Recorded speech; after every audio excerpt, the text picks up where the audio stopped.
Subject: Political Science. Chapter 1. Post-World War, Political Developments. In this class, we are going to study India's relations with the world. We all are dependent on different persons, institutions, and organizations in society for different facilities. Interdependence and mutual cooperation has a very important place in our social life. It applies to different nations as well. Among the world, exchange and interaction takes place, also they enter into treaties with one another. International system. The system of the interdependence of the sovereign states. Features: 1. Interdependence. 2. International relations through foreign policy. Interdependence. No country, however big or small it may be, is not self-sufficient. They are dependent on each other for one reason or the other. Interdependence is an important feature of the international system, that is, today's global system. International relations through foreign policy. Every nation has policies about its relations with other nations. This policy is foreign policy. In 20th century, many events as well as development shaped the world, in which the major events were First World War and Second World War. First World War. The beginning of this war was in 1914, which ended in 1918, between the Allied powers, as Britain, France, Russia, Italy, America, and the Central Powers, as Germany, Austria-Hungary, Ottoman Empire, Bulgaria. Major countries of Europe took part in this war, because Europe had a very central place in the international or global system. And these countries and also the side countries, which even didn't join the war, suffered major economic losses, as well as many people died. At the end of the First World War, all the nations felt that such a war should not happen again, and measures must be taken to avoid it. So, to solve the disputes, as well as to avoid the further wars, the League of Nations was established in 1920. Due to this, earlier empire in Europe collapsed and new nation-states came into existence. Still, there was an outbreak of the Second World War in Germany, Italy, Spain. Second World War. The beginning of this war took place in 1939, which had lasted till 1945. Between the Allied powers, as Britain, France, Australia, Canada, New Zealand, India, Soviet Union, China, America, and the Axis powers, as Germany, Japan, Italy. The Second World War proved to be more destructive than First World War. Many more advanced technology was used, as this was more widespread.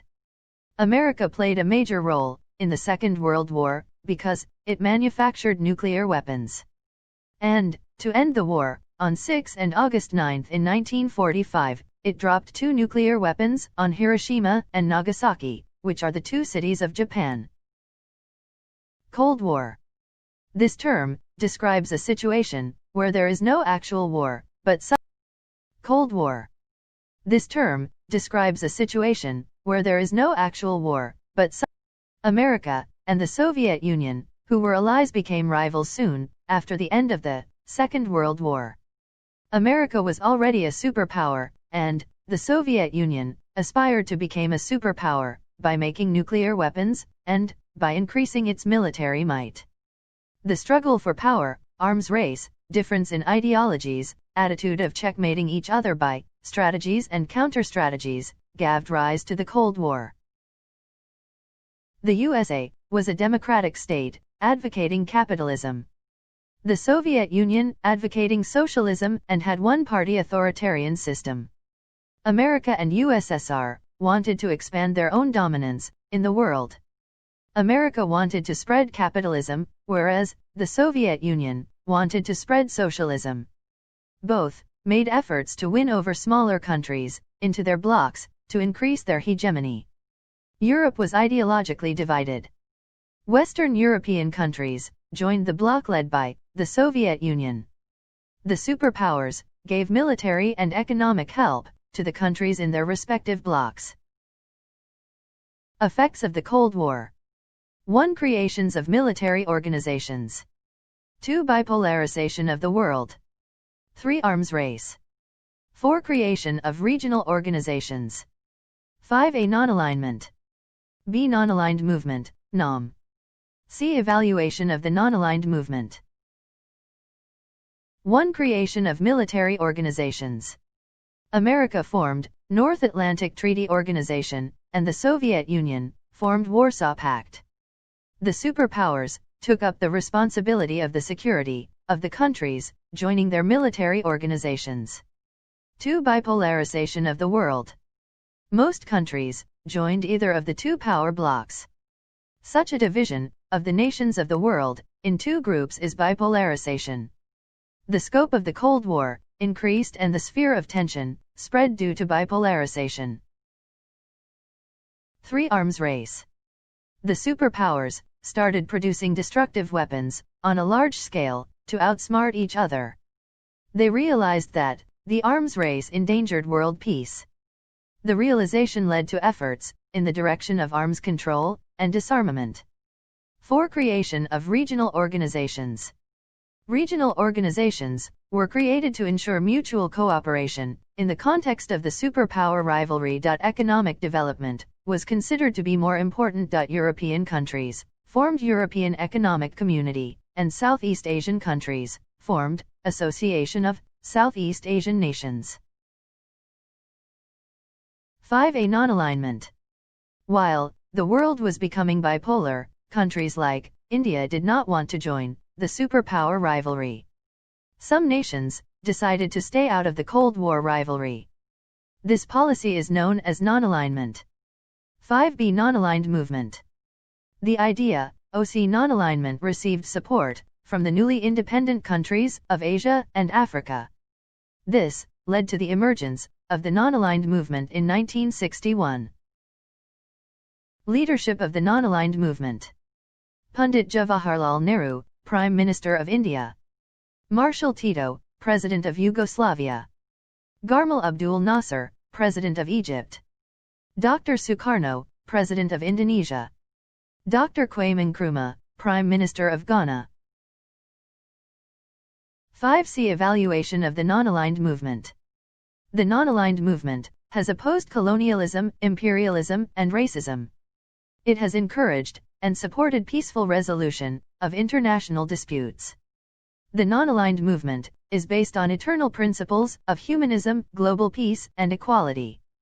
It has inspired the less developed countries to come together and put forth the problems of poor, undeveloped countries firmly. It had made a demand of a new international economic order. End of the Cold War.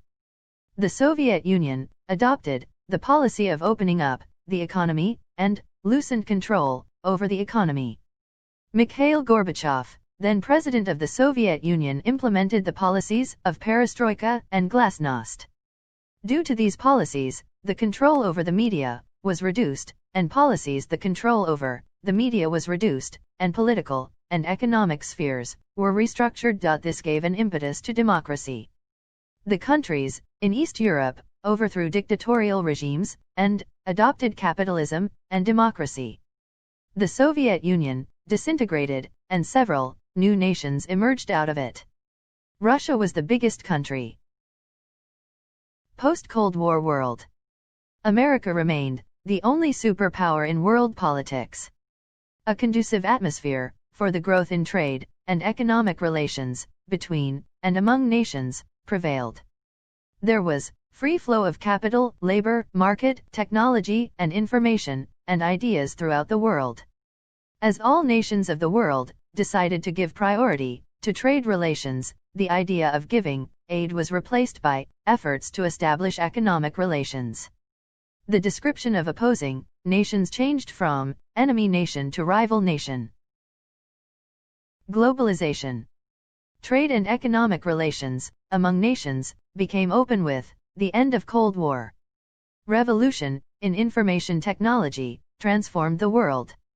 The boundaries of nations no longer remained sacrosanct.